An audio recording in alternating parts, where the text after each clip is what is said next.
All right, good morning, and thank you for joining us for our Food for Thought Webex today. Our topic for the day is understanding GPA.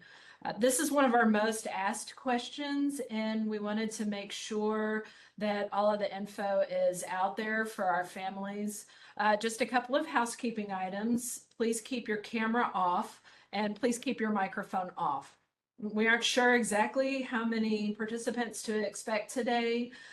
So these being off should help us to speed up the connection.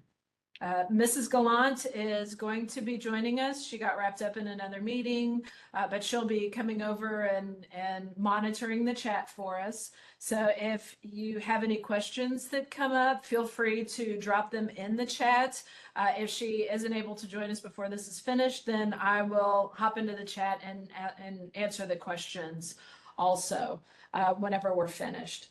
Please make sure that any questions that you do drop in the chat are not child specific. This is a public forum, so I don't want to have any personal information or personal questions that are specific to a student in the chat. You can save those in email, either me or Mrs. Gallant, and we can answer those specific questions regarding your student. We will stay on after this meeting ends to be able to answer any of the questions that come up. Finally, this will be recorded and put on YouTube as well. So if you miss anything that's on here, it's okay. We're going to make sure that it's available so that we can make sure that we have everything for everybody. All right, so I'm going to go on ahead and share my screen here.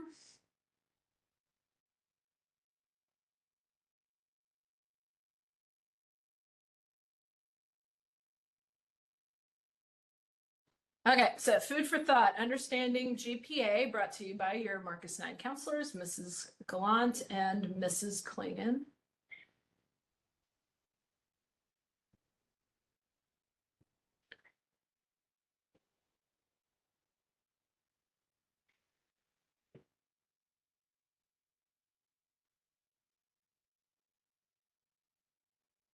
And it's not letting me change the screen, so I'm sorry.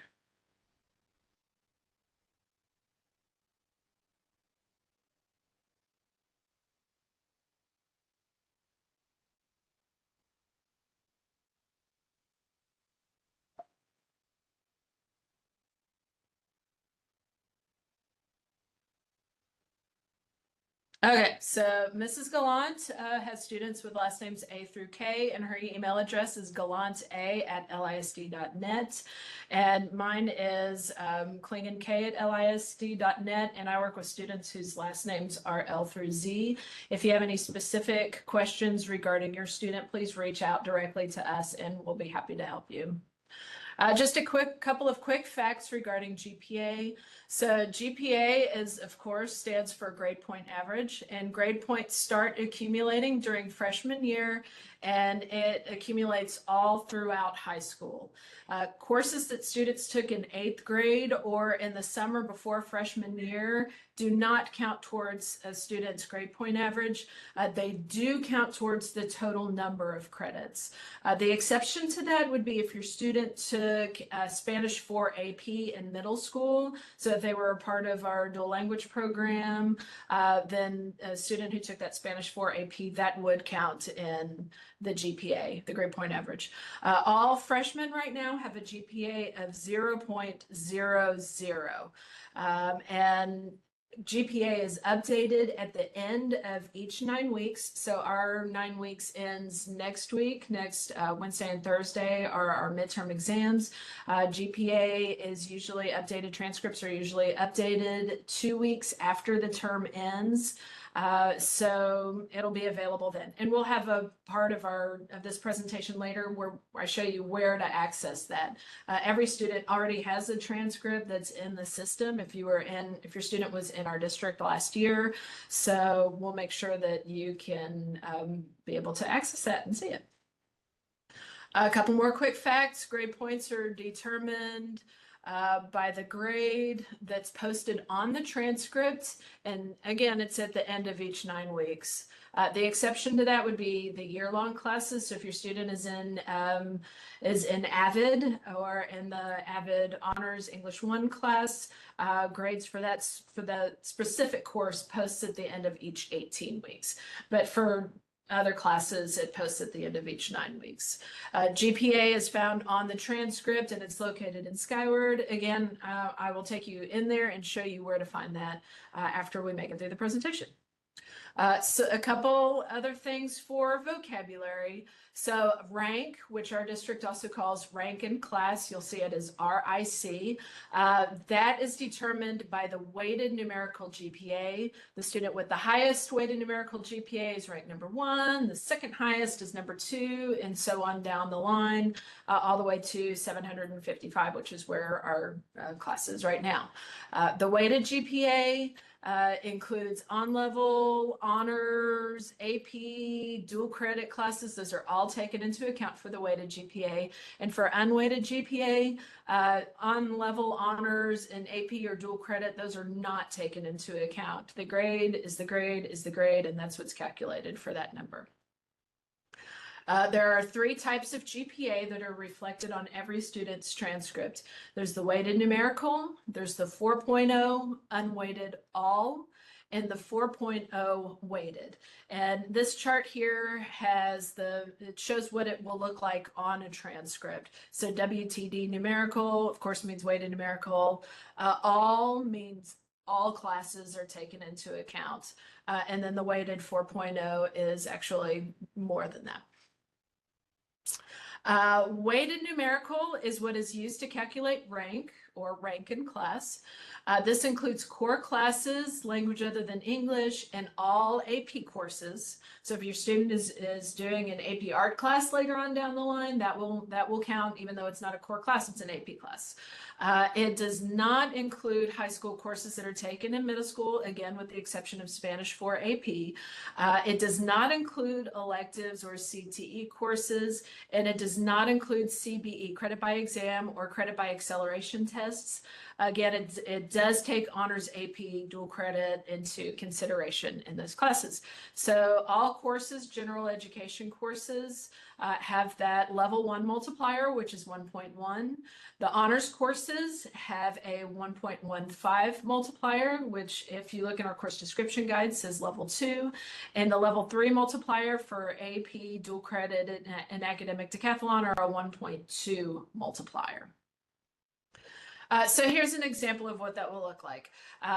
Whenever I show examples of these, it's going to be the same student with the same classes. So this student took Spanish 1, Geometry, English 1, Honors, and Football, where it says SM1, Semester 1. That is what we'll post on the transcript. That is the grade that will show on the transcript. Each of those classes has the multipliers. That's Spanish 1 with the on-level multiplier. It has the 1.1 multiplier, which gives 101.2 grade points. Geometry, same thing. The English 1 honors has that 1.15 honors multiplier.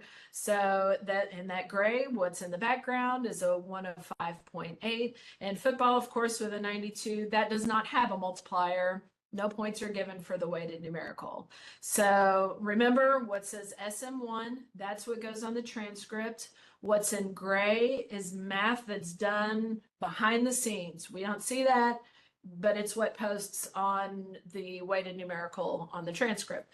So all of those are added up, which gives it 308.2.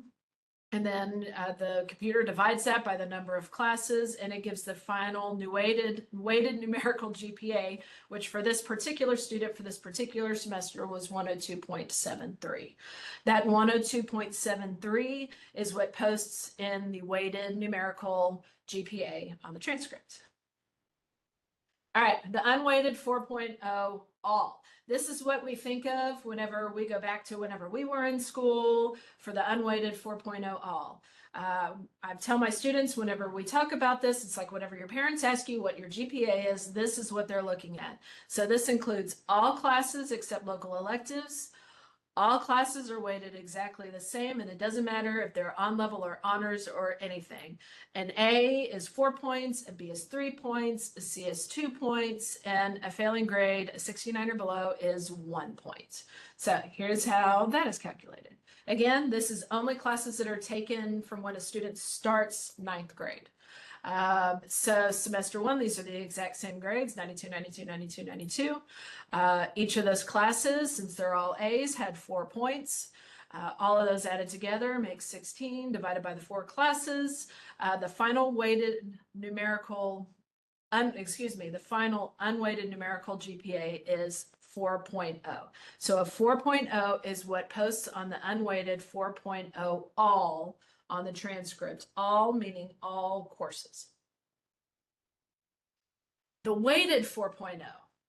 So this includes core classes. It includes language other than English in all AP courses. It does not include high school courses taken in middle school, again, with the exception of AP Spanish 4, elective CTE, CBE, or CBE tests, that's credit by exam or credit by acceleration tests. And it does take into account honors, AP, dual credit into consideration. So there are level 1 classes, which are general education, level 2 is honors, and level 3 are AP, dual credit, and academic decathlon. Again, this comes up over whenever it actually calculates. A student can have over a 4.0 GPA, even though it says that it's the weighted 4.0 GPA. So the 90 to 100 for a level 1 is 4.5, level 2 for honors is 5.0, and a level 3 is 5.5. So this is how this would calculate. Again, same thing. The student had all A's, had all 92s. So since those are A's, it was 4.5, 4.5, 5.0. And for football, there are no points for the weighted 4.0. So that came out to 14 GPA points divided by 3, which gives 4.67. 4.67 is what is going to post for the weighted 4.0 grade point average. This number is used by the NCAA Eligibility Center when a student athlete is looking to be recruited to play athletics in college. NCAA Eligibility Center will use that number to determine what the SAT or ACT score needs to be in order to be recruited to play Division I or Division II athletics. Also, this is used by some colleges for scholarships. It's used for various programs that are in college, so like honors programs. They'll use that number. We don't necessarily use it for anything while students are in high school that I can point my finger and say we use it for that. But during the recruiting process, we make sure that it's available so that students will have that information whenever they're looking and researching colleges. So we get asked a lot what the colleges are using GPA for in the admissions process. So colleges will use the GPA to evaluate if a student is ready for college and if they're ready for college level academics. They'll use it to see the academic rigor that students are experiencing while they're in high school. We send a profile to colleges whenever students are sending their transcripts, and whenever we're filling out recommendation letters and things, we send a profile so the colleges will see the level of classes that we offer, and they'll be able to see the level of classes that your students are taking. Colleges will use it to evaluate and compare students for scholarships and honors programs and extracurricular programs like fraternities and sororities.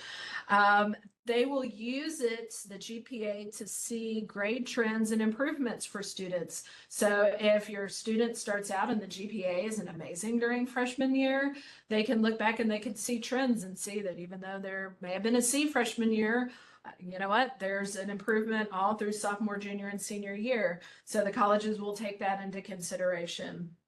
But please note, GPA is not the end all be all for college. Not all colleges use GPA like we posted on there, even though we have it posted in 3 different ways. Some schools even take our transcript and recalculate it for what they need. The University of Arkansas has done this for years. So has Oklahoma State and the University of Oklahoma.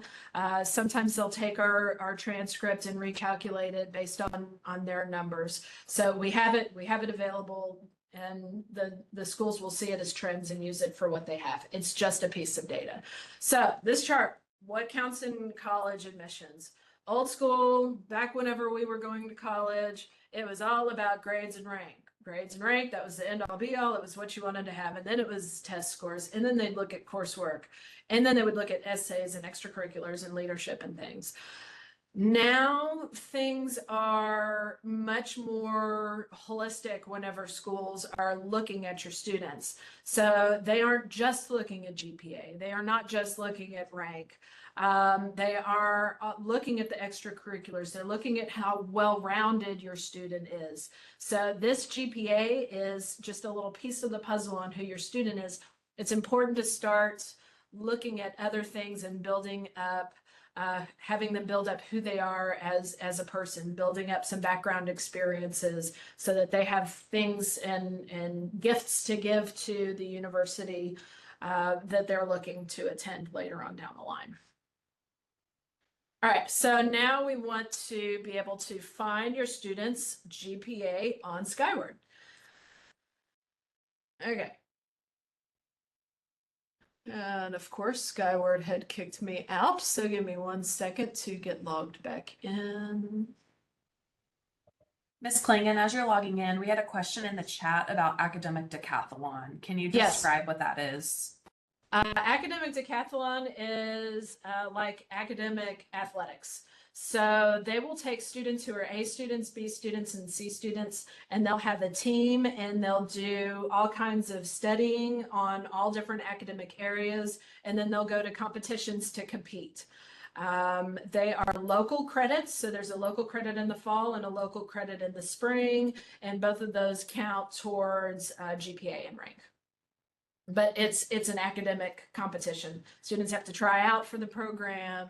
It's really a neat program and a neat organization. We don't have a lot of students who do it freshman year because they have no idea what to expect, but we'll have more students join sophomore, junior, and senior year.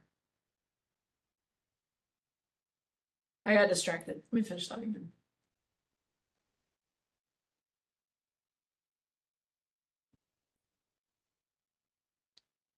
Okay, so when you log into Family Access, this is what Family Access will look like. And this is Family Access on the computer, not on the Skyward app.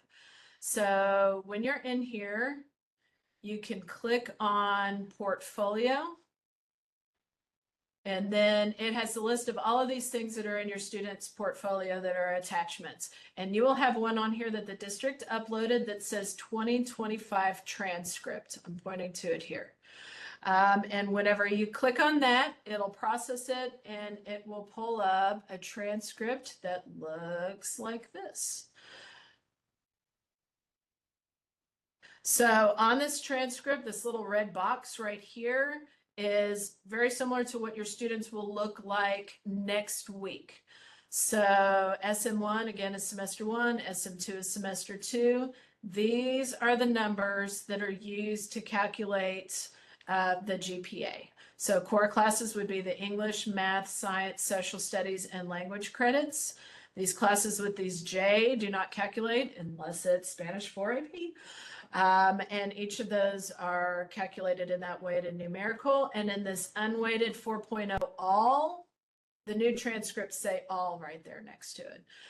Everything counts except for the local in this one here. Yes, Klingon, the chat is saying that they can't see what you're sharing, but I can see it, so I'm not sure why. Okay, let me try to move that. Because it's doing Google Chrome. Let me stop sharing that and switch to the other. Thank you, everybody. Share preview. There we go. So can everybody see that now? Is that okay? Yes, we see the Okay, we got transcript. thumbs up. Thank you. So here in this red box, this is where the GPA will post. We have the weighted numerical, unweighted 4.0, and then the weighted 4.0. These are the core classes here: English, math, science, social studies, and language. Those are the ones that are in this weighted numerical, this unweighted 4.0. And when your students post after exams next week, after midterms, it'll say unweighted 4.0 all. And everything counts except for this one that's junior high and these local credits. And that's what the transcript looks like. And you find that in portfolio. Students who are new to the district, that shouldn't be available within 2 weeks. We've done our transcriptions in the classes that your students have taken. The grades are posted on there, but the district has not uploaded the transcripts into portfolio for your students yet. Students new to district, you'll be able to see the GPA after midterm exams.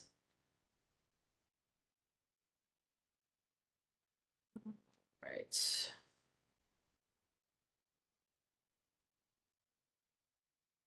Get back here to the other presentation. Are there any other questions that are coming up? Yes. I have Okay. one that says, do colleges like to see high grades in on-level classes or B's and C's in AP classes, which is more appealing? That's going to be different for every school. Some schools will want to see the challenge. So if your student has 1 or 2 B's in challenging classes and then A's in the on-level classes and all the rest of them, then your student is experiencing balance. So if your student is taking all AP classes and all honors classes and getting C's, then it's good to back off and take some classes to get some A's. But again, it's going to really depend on the school. What I would recommend, even as early as freshman year, have your student take a look at some admissions requirements for some different universities that they're looking to attend. They will have what they consider an entry-level GPA. Which is the GPA that students would need to have to be considered to go to that university. And then that'll give you an idea on if your student is on the right track. So like UNT, unless they've changed it, theirs is 3.0. That means that students need to be taking classes and getting B's. And that is the unweighted 4.0 that they're looking at, the unweighted 4.0 all.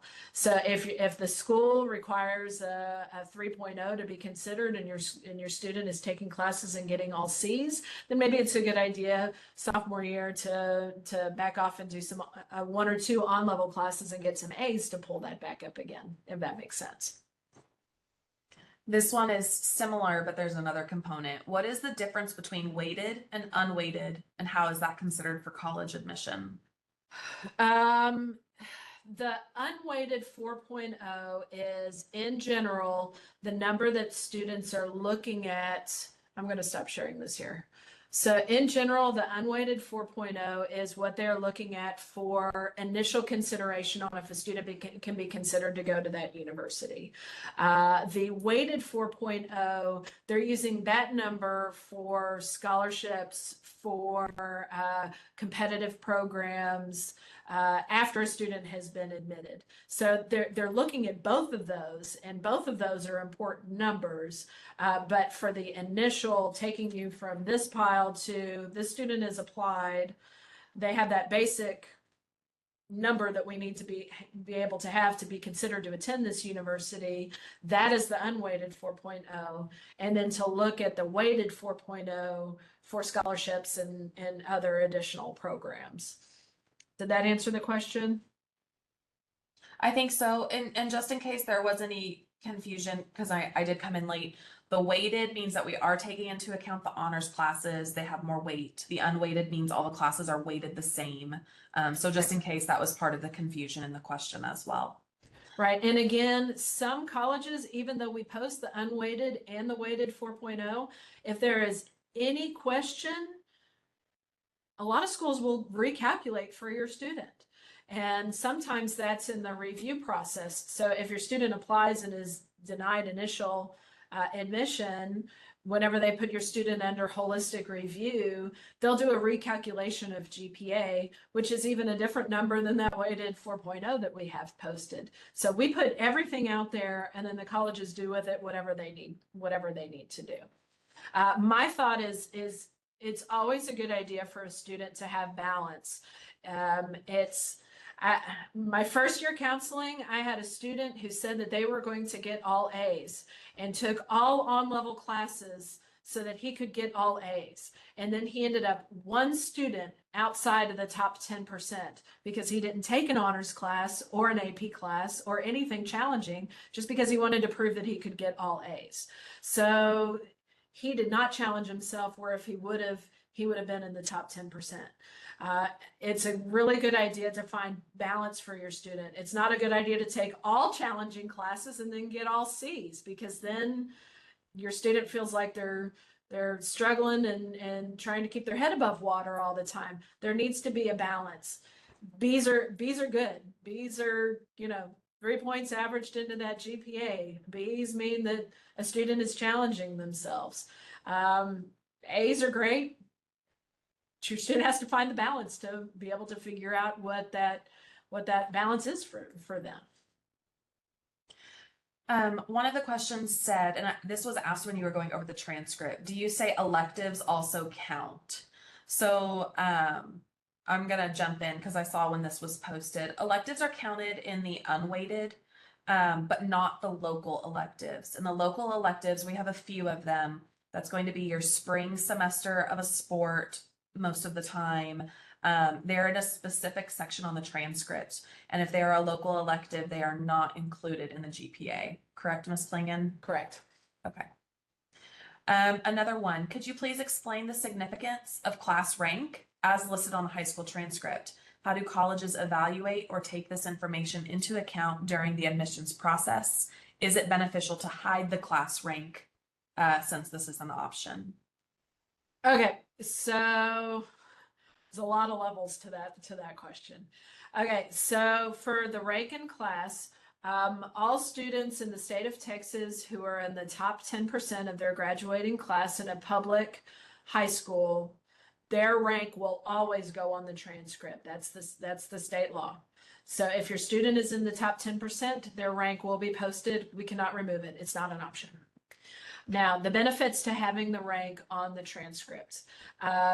Some schools have it so that if your student is in the top 25 or 30% of the graduating class in the state of Texas, then your student will have automatic admission to their university. So if your student is in the top 25% and you opted to take that off, then your student would go into review.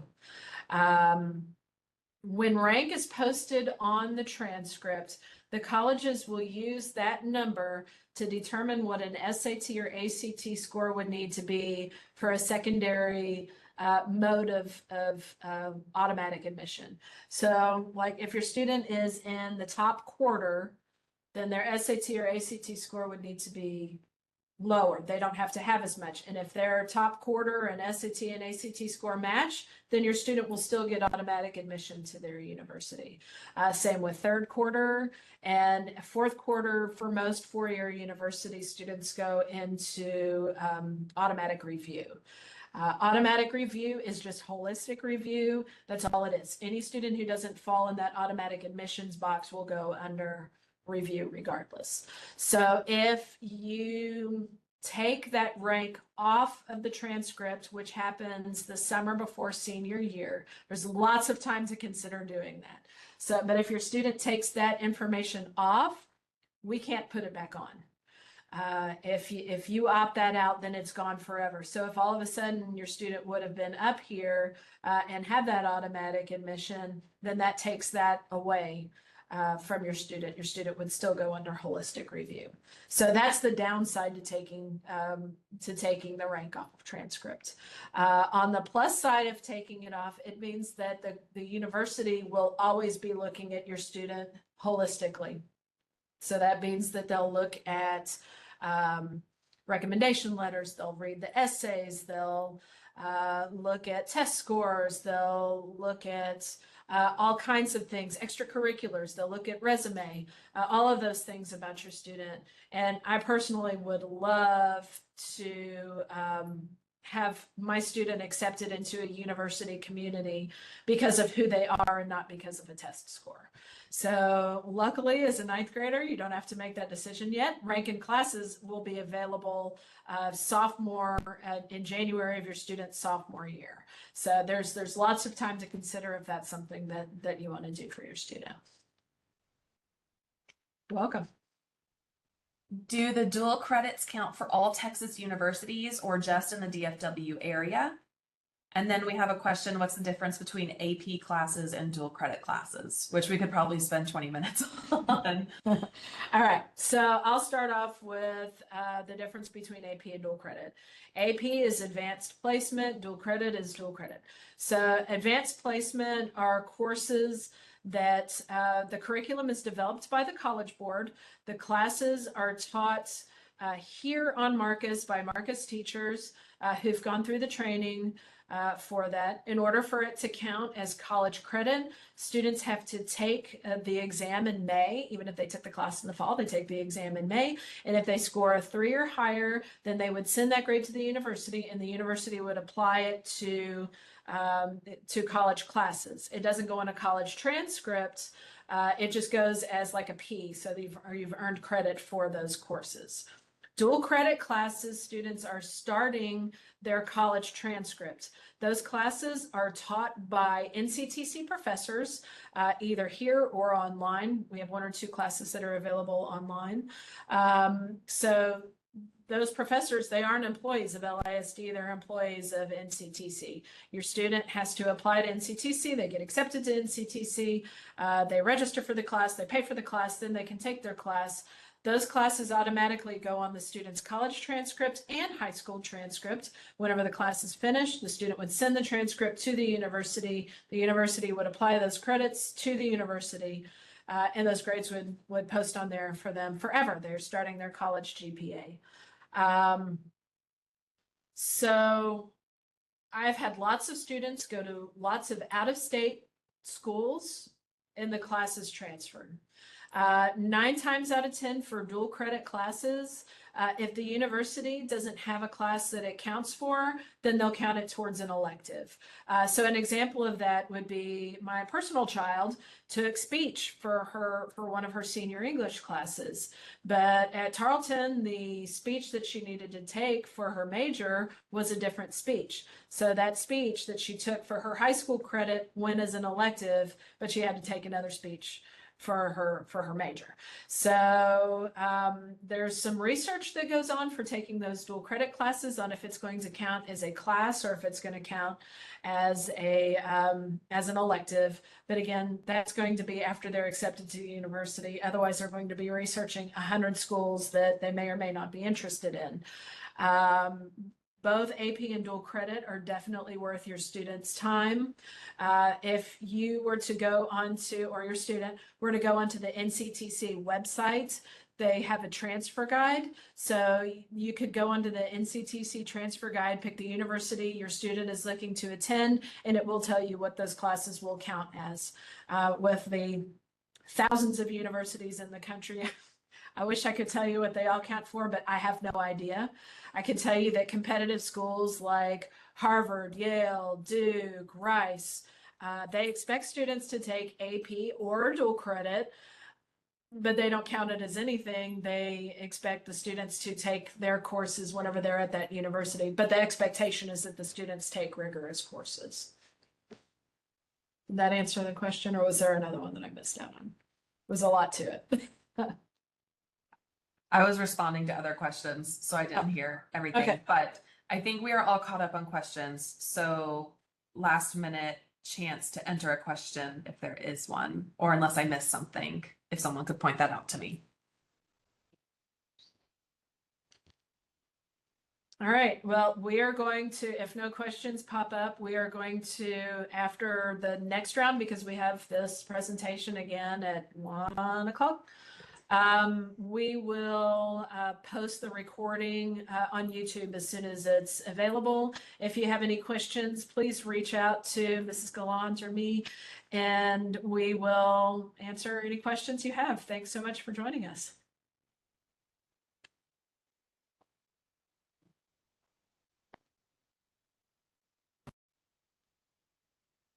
Thanks, everybody. I have to leave this up because we're going to record it again. So as soon as you're ready, you can log off. Thanks, everybody.